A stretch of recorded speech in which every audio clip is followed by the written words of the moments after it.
ओम शांति। 9 अगस्त 2022। अभी पढ़ेंगे प्यारे प्यारे मीठे मीठे शिव बाबा की मुरली। मीठे बच्चे, स्वीट बाप आया है तुम बच्चों को इस कड़वी दुनिया से निकाल स्वीट बनाने, इसलिए बहुत बहुत स्वीट माने मीठा बनो।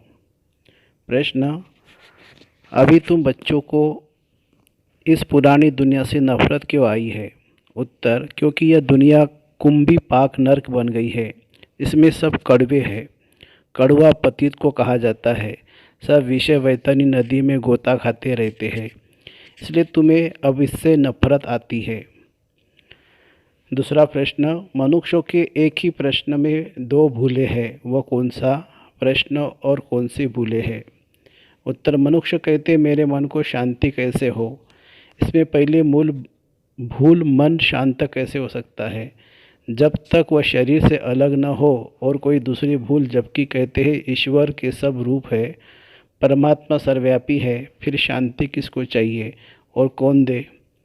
ओम शांति। तुम बच्चे जानते हो शांति धाम से बाप आया हुआ है और बच्चों से पूछते हैं किस विचार में बैठे हो।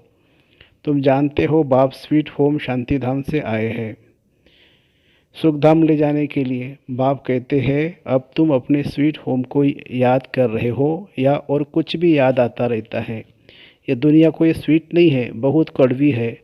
कड़वी चीज़ दुख देने वाली होती है। बच्चे जानते हैं अब हम स्वीट होम जाने वाले हैं। हमारा बेहद का बाप बड़ा स्वीट है। बाकी और जो भी बाप है इस समय वह बहुत कड़वे पतित छींची है। यह तो है ही सभी बेहद का बाप। अब किसकी मत पर चलना है? बेहद का बाप कहते बच्चे अब अपने शांति धाम को याद करो, फिर साथ में सुख धाम को भी याद करो। इस दुख धाम को भूल जाओ। इनको बहुत कड़ा काम दिया गया है, कुंभी पार्क नर्क, जिसमें विषय वैतरणी नदी बहती है। बाप समझाते यह सारी दुनिया ही विषय वैतरणी नदी है। सब इस समय दुख पा रहे हैं, इसलिए इनसे नफरत होती है। बहुत गंदी दुनिया है, इससे तो वैराग्य आना चाहिए। जैसे सन्यासियों को वैराग्य आता है घर बार से। समझते स्त्री नागिन है, घर में रहना गोया नरक में रहना, गोता खाना है, ऐसा कर छोड़ जाते हैं। यूँ तो दोनों ही नरक के द्वार है। उनको घर में अच्छा नहीं लगता है, इसलिए जंगल में चले जाते हैं। तुम घर बार छोड़ते नहीं हो, घर में रहते हो। ज्ञान से समझते हो। बाप बच्चों को समझाते हैं यह विषय वैतरणी नदी है, सब भ्रष्टाचारी बनते रहते हैं। अभी तुम बच्चों को शांति धाम ले चलेंगे, वहाँ से तुमको क्षीर सागर में भेज देंगे। सारी दुनिया से वैराग्य दिलाते हैं, क्योंकि इस दुनिया में शांति है नहीं। सब मनुष्य मात्र शांति के लिए कितना माथा मारते रहते हैं। सन्यासी आदि कोई भी आएंगे, कहेंगे मन को शांति चाहिए, अर्थात मुक्तिधाम में जाना चाहते हैं। प्रश्न ही कैसा पूछते हैं? मन तो शांत हो नहीं सकता जब तक आत्मा शरीर से अलग न हो। एक तो कहते हैं हे ईश्वर सर्वव्यापी है, हम सब ईश्वर के रूप है। फिर यह प्रश्न क्यों? ईश्वर को शांति क्यों चाहिए? बाप समझाते शांति तो तुम्हारे गले का हार है। तुम कहते हो हमको शांति चाहिए। पहले तो बताओ हम कौन?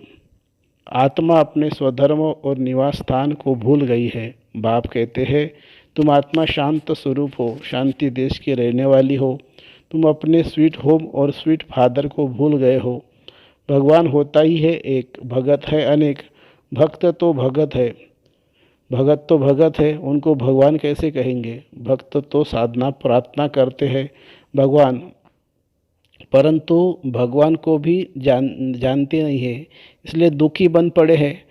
अभी तुम समझ गए हो कि असूल में हम शांति धाम के रहवासी थे, फिर सुखधाम में गए, फिर रावण राज्य में आएंगे। तुम ऑलराउंडर पार्ट बजाने वाले हो। पहले तुम सतयुग में थे, भारत सुखधाम था, अभी तो दुखधाम है। तुम आत्माएं शांति धाम में रहती हो, बाप भी वही ही रहते हैं। बाप ही फिर महिमा है, पतित पावन ज्ञान का सागर।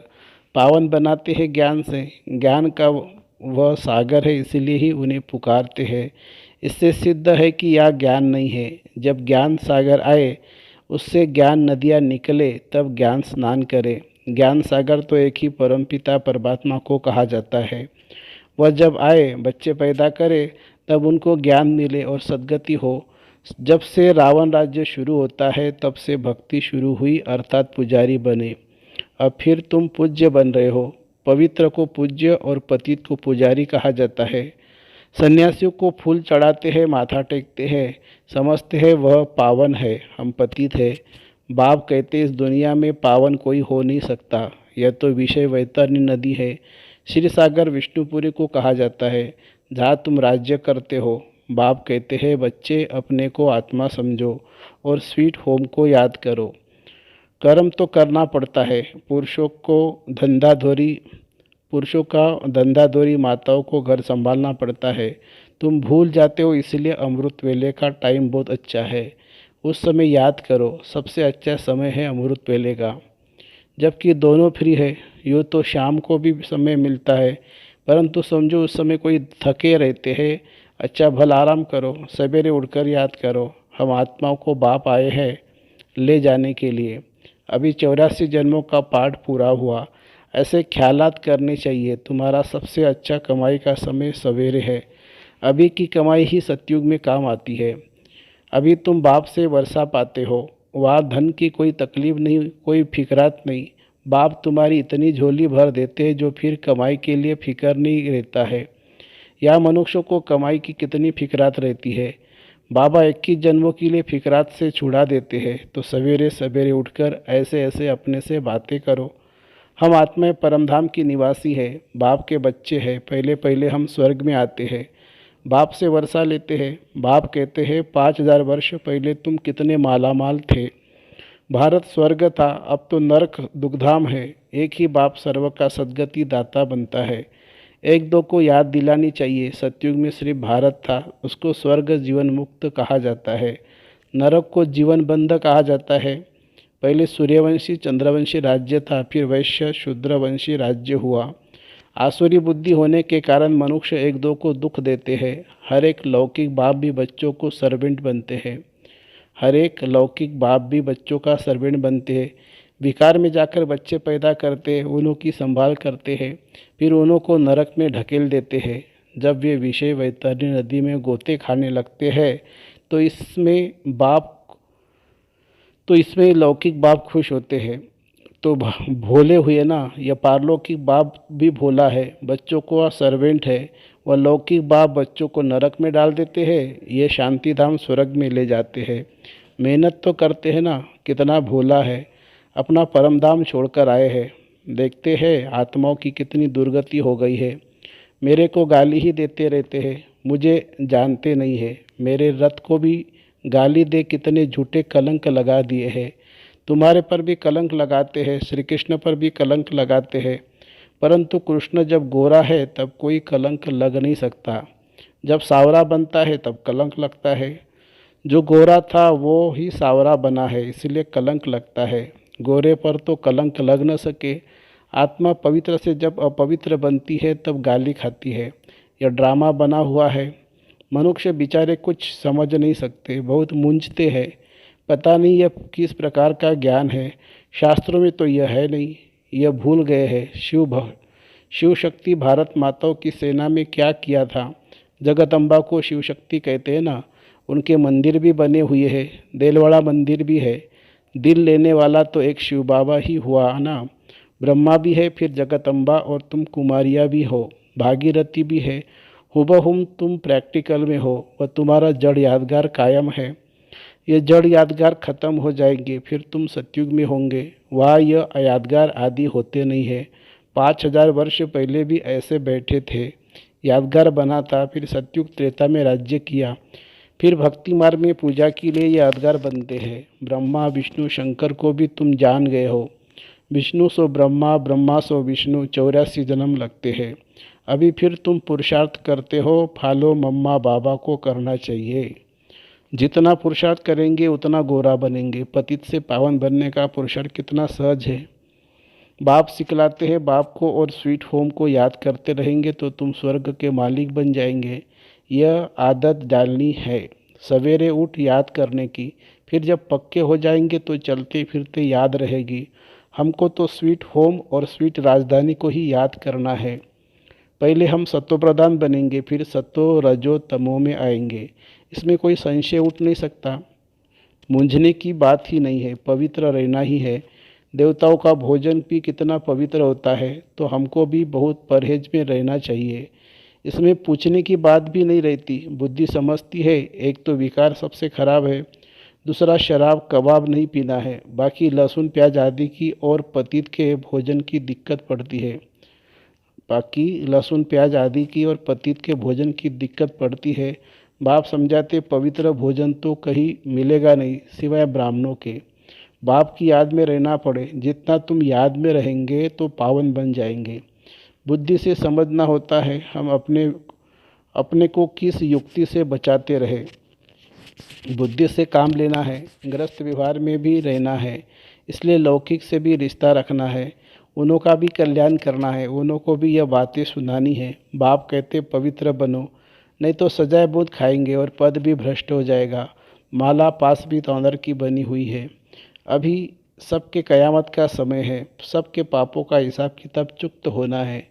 बाबा ने समझाया है, याद से विकर्म भस्म होंगे, इसमें ही मेहनत है। ज्ञान तो बड़ा सहज है, सारा ड्रामा और झाड़ बुद्धि में आ जाता है। बाकी स्वीट बाप, स्वीट राजधानी और स्वीट होम को याद करना है। अभी नाटक पूरा होता है, घर जाना है, पुराना शरीर छोड़ सबको वापिस जाना है, यह पक्का रखना है। ऐसे याद करते करते शरीर छूट जाएगा और तुम आत्माएं चली जाएगी। बहुत सहज है। अभी तुम सन्मुख सुनते हो और बच्चे टेप से सुनेंगे। एक दिन टेलीविज़न पर भी यह ज्ञान सुनेंगे, वो देखेंगे ज़रूर। सब कुछ होगा पिछाड़ी वालों के लिए तो और ही सहज हो जाएगा। हिम्मत बच्चे मदद बाप, यह भी प्रबंध हो जाएगा। सर्विस करने वाले भी अच्छे होते हैं तो बच्चों की उन्नति के लिए यह भी सब प्रबंध अच्छा हो जाएगा। वह भी जिसको चाहे ले जा सकते हैं, वह भी जिसको चाहे ले सकते। एक बाप को ही याद करना है। मुसलमान लोग भी सवेरे सवेरे फेरी पहनते हैं और सबको जगाते हैं, उठकर अल्लाह को याद करो।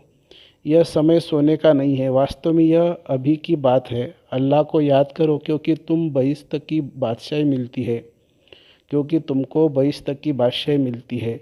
बहिश्त को फूलों का बगीचा कहा जाता है। वह तो ऐसे ही गाते हैं, तुम तो प्रैक्टिकल में बाप को याद करने से देवता बन रहे हो।